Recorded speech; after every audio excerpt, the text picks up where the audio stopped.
Assalamualaikum warahmatullahi wabarakatuh. Selamat pagi anak-anakku, masih dengan saya Ibu Umi Kulsum dan Ibu berharap kalian tetap berada di rumah, tetap belajar dari rumah dan bisa mengikuti pelajaran pada pagi hari ini dalam keadaan sehat. Seperti biasa, sebelum materi ini Ibu mulai, marilah kita berdoa dulu. Mudah-mudahan apa yang kita pelajari dapat menjadi ilmu yang bermanfaat. Amin. Berdoa mulai. Selesai.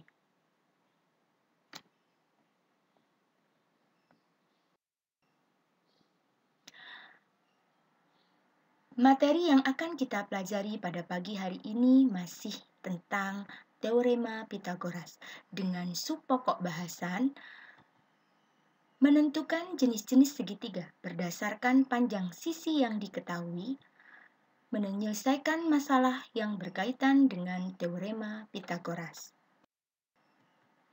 Kompetensi dasar menjelaskan dan membuktikan teorema Pitagoras dan triple Pitagoras. Kompetensi keterampilan menyelesaikan masalah yang berkaitan dengan teorema Pitagoras dan triple Pitagoras. Adapun tujuan pembelajaran: 1.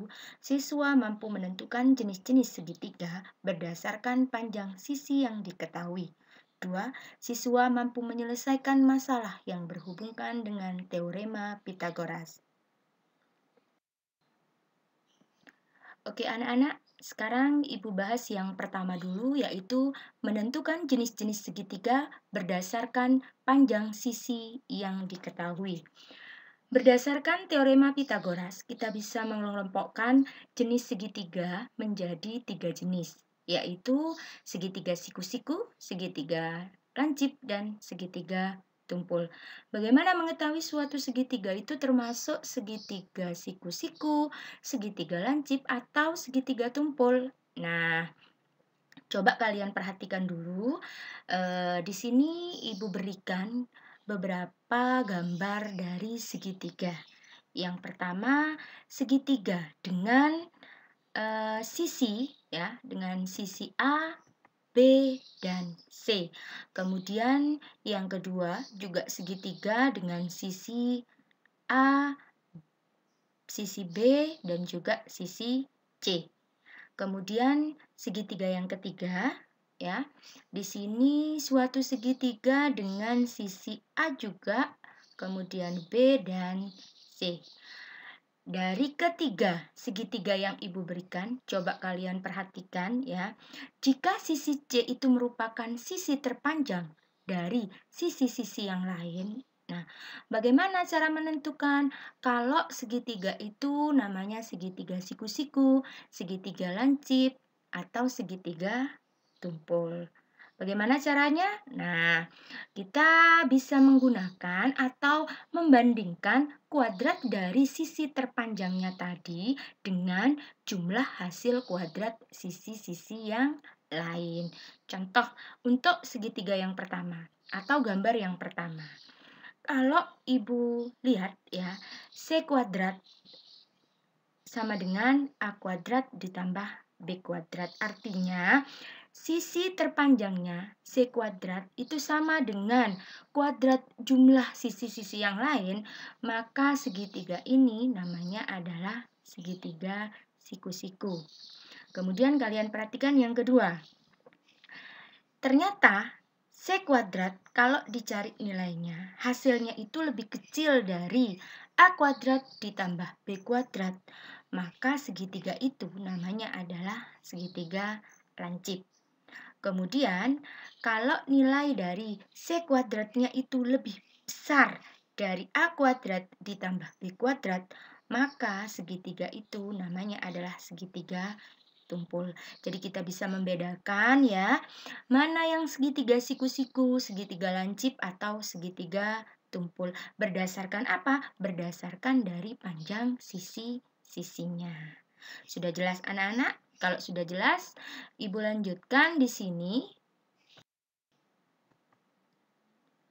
Contoh soal. Ibu punya contoh soal di sini.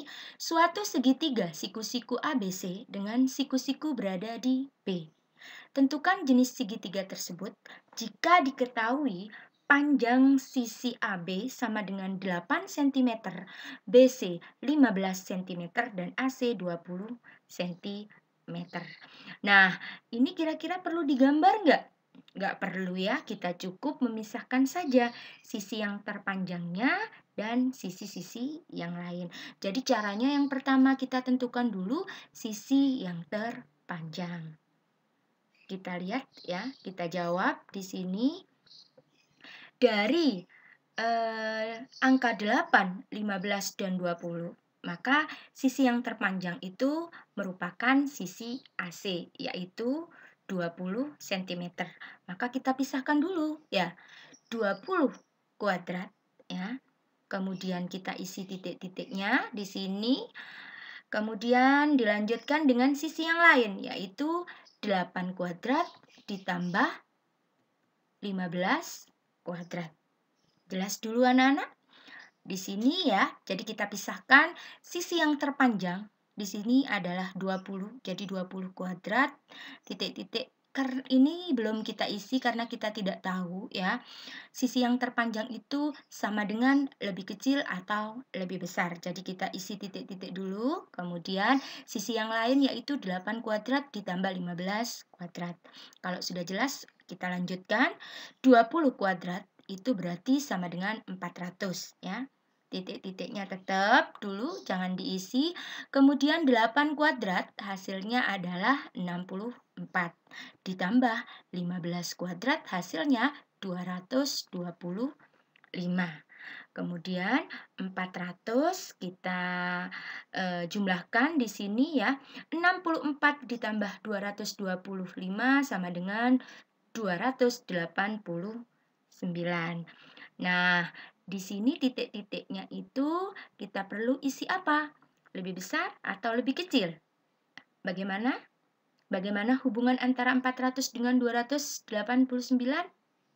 Benar ya, jadi 400 ini lebih besar dari 289.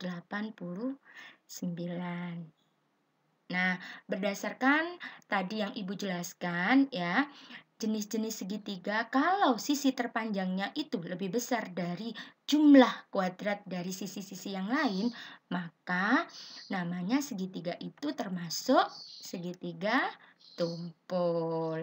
Kira-kira jelas anak-anak? Kalau jelas, sekarang Ibu lanjutkan.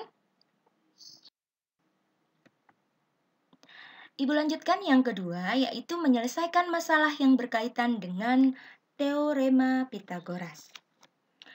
Teorema Pythagoras dapat digunakan untuk menyelesaikan masalah dalam kehidupan kita sehari-hari. Begitu banyak contohnya, Ibu ambil salah satu contohnya ya. Misalkan seorang arsitek. Tahu arsitek anak-anak? Ya, betul ya. Arsitek itu adalah seseorang yang merancang bangunan.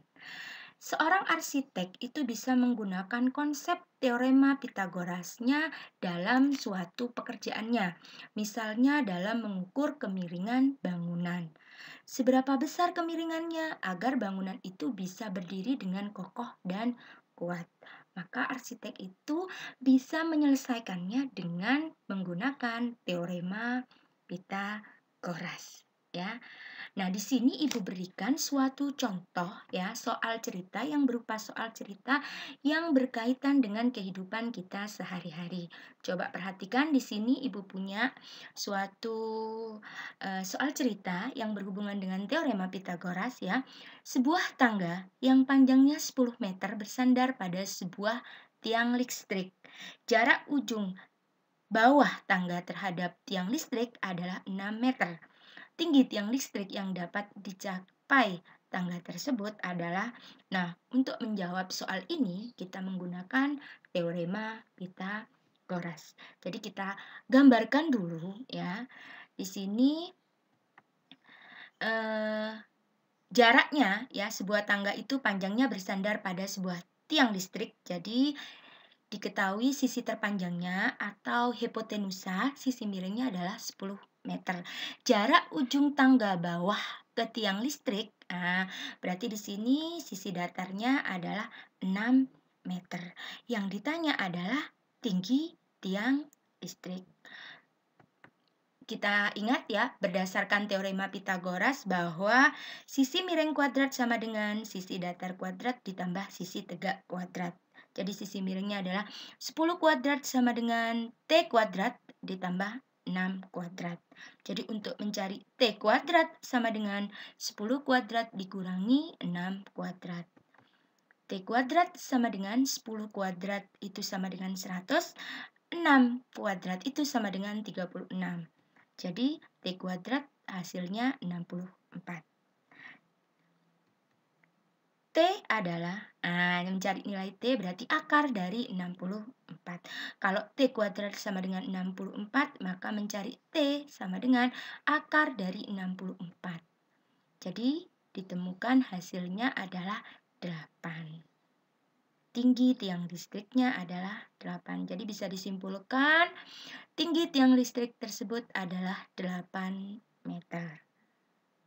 Ini ya. Dari contoh soal yang Ibu berikan ini kira-kira sudah jelas? Kalau sudah jelas, coba kalian kerjakan ya. Di sini Ibu punya contoh soal ya. Contoh soal kalian kerjakan di buku tulis ya. Tentukan jenis-jenis segitiga berikut. Di sini kelompok bilangannya adalah 13, 9, 11, 8, 17, 15, dan yang ketiga 12, 16, 15. Termasuk jenis segitiga apakah di sini ya?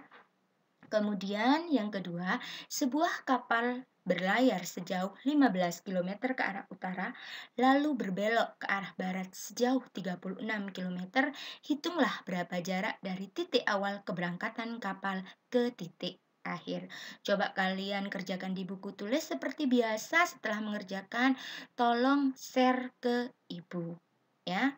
Jadi di dalam mengerjakan soal nanti kalau kalian masih mendapatkan kesulitan, kalian boleh langsung tanya ke Ibu ya.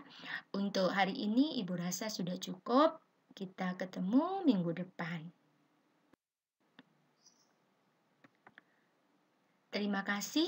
Selamat mengerjakan ya. Wassalamualaikum warahmatullahi wabarakatuh.